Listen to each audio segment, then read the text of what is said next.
Good evening. You're listening to Resonance 104.4 FM.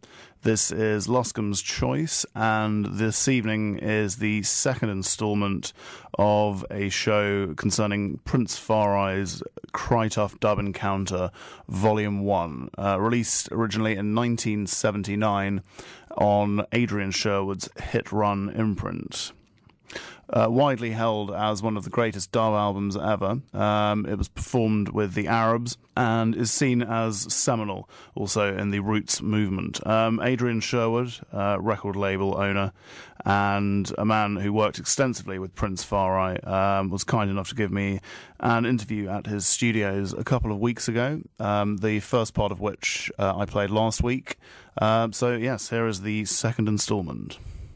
Why do you think in Jamaican music there's more of a culture of like famous producers who are also artists? I mean, probably more than anywhere else in the world. What do you mean, like Lee Perry? Yeah, I mean like Lee Perry, Far I, Joe Gibbs, all these sorts of people. They're known above and beyond their musicians and stuff like that, and also their production, shapes the music that they make. Whereas in England, I think often producers have more of a kind of behind the scenes role.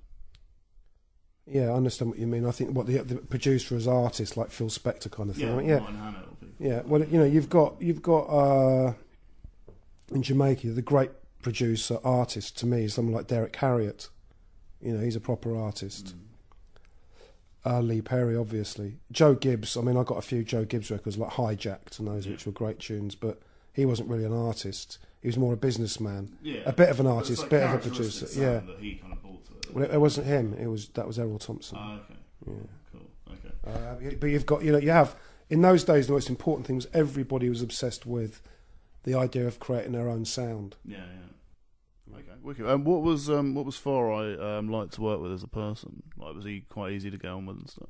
Far I was great fun to work with. Yeah, he was like naughty as well. Everyone thinks he was this kind of reverential character, but he'd take the piss, have a laugh all the time, and he'd be doing Elvis Presley impersonations. He was a good laugh. I'm actually in the process of writing a load of my memories at that period. Yeah. Because there's not much. No, well, I've got, and it's. I've been transported right back into that time. So some very, very strange occurrences. Yeah. Well, would you say his weed smoking was more prolific than Lee Perry? Because I mean, every photo I've seen of him, he's smoking.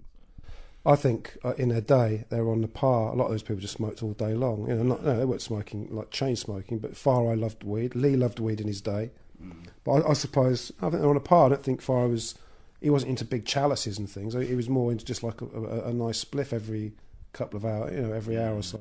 I mean, like you know that like amazing like sort of transcendent thing you get when you listen to good dub and smoke weed. Would you say that the drug itself has a big influence on the music as well? Like the space and the kind of sort of quite relaxed nature of it, and I mean you know how you can get far more into it when you're stoned than not, or at least I find I can. Do you think that has a real effect on the sort of timbre of the music? Oh, completely. I mean, the reggae is completely weed soaked. Yeah.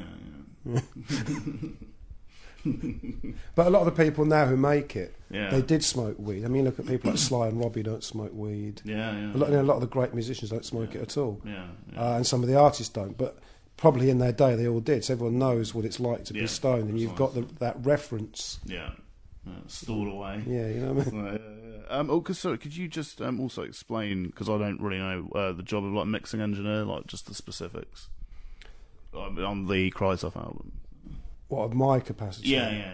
Well, on the Tuff album, the first album, I was just leaning over the shoulder of the engineer, more reverb, more delay, more, until they think you're completely mad.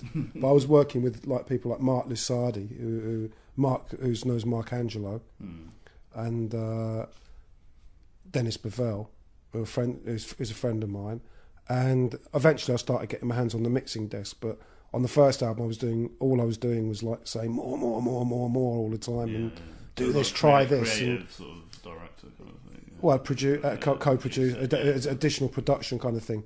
Where even now I do that now with the digital thing. So I'm not putting my eyes. I'm not even into like looking at a screen all day long and all that. So you end up saying do this more than perhaps hands-on. Yeah. But I am hands-on by instruction, and I think on that first album I was more, let's make it more, trippy, more stoned, more reverbed out, and more delayed out than I was actually physically touching things. So were you happy with the finished product? Finished album? I was very happy with the Cry Tuff dub albums, the first 3 of them. The 4th one I wasn't very happy with, but the first 3 I was very pleased with. Okay. Also, what was the London dub reggae scene like in the 80s? Because I know you were heavily involved with that. In the 80s, the dub reggae scene in England had changed. There wasn't much dub coming out of Jamaica. It had moved, it had shifted. And I think basically Jar Shaka and Mad Professor and myself kind of had quite a lot of a clear run on things. There weren't that many people in the fray, to be honest. I tried to make the standard of what I did quite high. I was working with the great Style Scott from Jamaica and other good people, and we had, so I think what we did, with African Head Charge and Lee Perry and Dub Syndicate was great. But the scene it built from then, though. Interestingly, that now there's a great interest in dub. Obviously you see it manifest itself in the dubstep movement here and the jungle scene and the roots scene. But every country you go, places like Poland and Japan and everywhere, there's a massive, well not massive, but very, very big, very healthy love of dub.